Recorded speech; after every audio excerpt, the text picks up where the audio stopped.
سوائے ابلیس کے جہاں میں سبھی تو خوشیاں منا رہے ہیں، سوائے ابلیس کے جہاں میں سبھی تو خوشیاں منا رہے ہیں، اور حشر تک ڈالیں گے ہم پیدائش مولا کی دھوم، حشر تک ڈالیں گے ہم پیدائش مولا کی دھوم، مثل فارس نجد کے قلعے گراتے جائیں گے، مثل فارس نجد کے قلعے گراتے جائیں گے، حشر تک ڈالیں گے ہم پیدائش مولا کی دھوم۔ ایک مرتبہ اپنی غلامی کا ثبوت دے کر سرکار کی بارگاہ میں درود پاک کا ہدیہ نثار کر لیں۔ اللہم صلی علی سیدنا شفیعنا حبیبنا مولانا محمد مبارک وسلم، صلو علیہ صلاۃ و سلام علیک یا رسول اللہ صلی اللہ تعالی علیہ وآلہ وسلم۔ برادران اسلام، عزیز بچوں، جس آیت کی ابھی تلاوت کیا میں نے، پروردگار مولا ارشاد فرماتا ہے قل بفضل اللہ وبرحمتہ فبذلک فلیفرحوا۔ اس کا ترجمہ یہ ہے، مطلب یہ ہے اے محبوب، رب فرما رہا ہے اے محبوب آپ ارشاد فرما دیجئے قل بفضل اللہ وبرحمتہ، یہ دنیا کی ساری چیز، یہ دنیا کی رعنائیاں، دنیا کا سارا ساز و سامان، عیش و عشرت کی چیزیں، زندگی جینے کے لیے جو دی گئی، کھانے کے لیے جو چیزیں دی گئی، رہنے کے لیے جو گھر فراہم کیا گیا، انسان کو ہاتھ دیا جانا، پیر دیا جانا، آنکھ دیا جانا، غرضے کی دنیا کی ساری چیز جس سے انسان فائدہ اٹھاتا ہے، جس سے انسان نفع حاصل کرتا ہے، اللہ تعالیٰ ارشاد فرماتا ہے قل بفضل اللہ وبرحمتہ، یہ دنیا کی ساری چیزیں اللہ تبارک و تعالیٰ کے فضل اور اس کے کرم سے ہیں۔ آگے پروردگار مولا نے ارشاد فرمایا قل بفضل اللہ وبرحمتہ فبذلک فلیفرحوا، تو جب دنیا کی ساری چیز، دنیا کا سارا ساز و سامان، ہر کچھ اللہ کی دی ہوئی، اللہ کے فضل و کرم اور اس کی رحمت سے ہیں، تو آگے پروردگار کہتا ہے فبذلک فلیفرحوا، تو تم کو چاہیے اے لوگوں دنیا کی ساری نعمتوں کے بدلے خوشی منایا کرو، سبحان اللہ، ساری نعمتوں کے بدلے خوشی منایا کرو۔ بالیقین یہ ماہ ربیع الاول شریف کا مہینہ، اور اس طور پر رب تبارک و تعالیٰ نے نعمت پر خوشی کا اظہار کرنے کے لیے کہا کہ تم لوگوں کو جب نعمت ملے، تم لوگوں کو جب کوئی رحمت ملے تو تم خوشی منایا کرو۔ میں کہتا ہوں دنیا کی سب سے عظیم نعمت ہر مسلمان کے لیے، سب سے عظیم نعمت وہ ہے جس دن سرکار مصطفیٰ صلی اللہ تعالی علیہ وسلم اس دنیا میں ہم گنہگاروں کے لیے، ہم مسلمانوں کے لیے رحمت بن کر تشریف لائے۔ تو جب سرکار کا تشریف لانا ہمارے لیے ایک نعمت ہے، ایک رحمت ہے، اور پروردگار ارشاد فرماتا ہے جب تم کو کوئی نعمت ملے تو نعمت پر خوشی منایا کرو۔ اس لیے ہمارا یہ خوشی منانا عین قرآن مقدس کے مطابق ہے، عین حدیث رسول کے موافق ہے، کیونکہ اللہ تبارک و تعالیٰ کا فرمان ہے جب نعمت ملے تو خوشی منایا کرو۔ اور سرکار کی ذات ستودہ، سرکار کی وہ ذات ہے جو ذات ہمارے لیے سب سے بڑھ کر ایک مسلمان کے لیے سب سے بڑی نعمت اور رحمت ہے، تو اور وہ بھی کیوں نہ، کیونکہ سرکار علیہ السلام کے اس دنیا میں تشریف لانے سے پہلے اس دنیا کا عالم اگر کوئی پڑھنے والا شخص ہی جانتا ہے کہ اس دنیا میں کس طور پر دور و دورہ تھا، ہر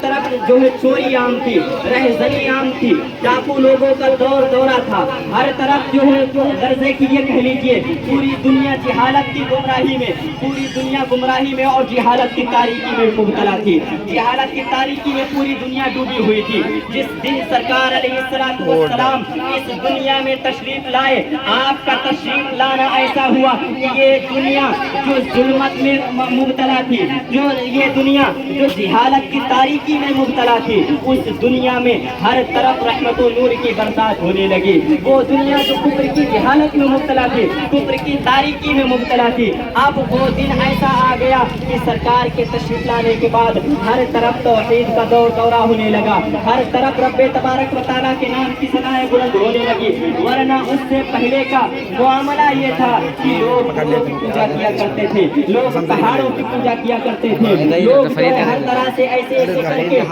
کوئی کسی چیز کی پوجا کرتا تھا، کوئی کسی چیز کو پوجا کرتا تھا۔ پروردگار مولا کو، اپنے معبود حقیقی کو، اپنے پیدا کرنے والے کو ہر انسان بھولا بیٹھا تھا، لیکن سرکار جب اس دنیا میں تشریف لائے، تشریف لا کر آپ نے یہ بتا دیا کہ یہ جو بتوں کی پوجا ہوتی ہے یہ نہیں ہونی چاہیے، یہ کسی چیز کے مالک کو مختار نہیں ہے، پہاڑوں کی پوجا نہیں ہونی چاہیے، پتھروں کی پوجا نہیں ہونی چاہیے۔ ایسے کر کے سرکار جب اس دنیا میں تشریف لائے، آپ کا یہ پیغام تھا کہ بت کسی چیز کے لائق نہیں، کی پوجا نہیں ہونی چاہیے۔ جس دن سرکار تشریف لائے، پوری دنیا کے بت جو دنیا میں موجود تھے سارے کے سارے بت سر کے بل گر پڑے، اور اس دن کا ایسا معاملہ ہوا،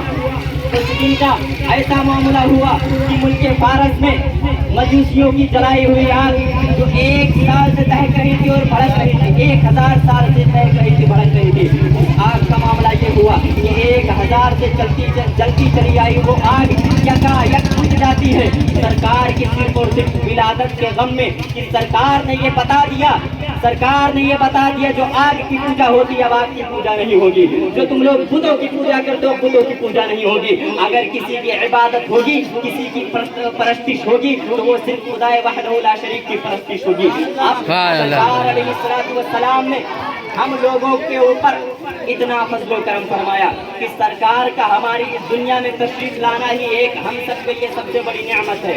شاعر کہتا ہے وہ ہر عالم کی رحمت ہے کسی عالم میں رہ جاتے، وہ ہر عالم کی رحمت ہے کسی عالم میں رہ جاتے، یہ ان کی مہربانی ہے کہ عالم پسند آیا۔ اس آیت کے تحت شاعر نے کہا تھا وَمَا أَرْسَلْنَاكَ إِلَّا رَحْمَةً لِلْعَالَمِينَ، سرکار علیہ السلام کی ذات جو ہے پوری دنیا کے لیے رحمت بن کر اس دنیا میں تشریف لائی، اور جب سرکار اس دنیا میں رحمت بن کر تشریف لائے، نعمت بن کر تشریف لائے، تو ہمارا خوشی منانا پروردگار کے حکم کے موافق ہے۔ کیونکہ پروردگار نے خود ارشاد فرمایا جب کوئی تم کو نعمت ملے، کوئی تم کو رحمت ملے تو ان ساری چیزوں کی بدولت، ساری چیزوں کے عوض میں خوشی منایا کرو۔ اور اے لوگوں خوشی منانا بھی ہمارا ویسا ہو جس خوشی منانے کے طریقے سے، جس خوشی منانے کے طور سے خود ہمارا پروردگار راضی ہو، خود ہمارا رسول راضی ہو۔ ایسا نہ ہو کہ جس کی ولادت کی خوشی منانے کے لیے، جس کی ولادت کے چرچے کرنے کے لیے ہم اس دنیا میں چرچے کر رہے ہو، اور ہمارا رسول کے ہمارے اپنے اسی رسول کی ناراضگی ہم مول لے لیں۔ لہٰذا اے لوگوں جو بیجا خرافات اور رسومات ہوتی ہیں ان ساری چیزوں کو چھوڑو، نمازیں پڑھو، اس دن روزے رکھو، سرکار پر درود پاک بھیجو، غریبوں کو کھانا کھلا سکو تو کھانا کھلاؤ، غرضے کی وہ سارے کام کرو جو کسی کی تکلیف کا باعث نہ بنے، ان سارے کاموں سے بچو جس سے کسی کو تکلیف ہو سکے۔ لہٰذا اے لوگوں جس سے بھی ممکن ہو،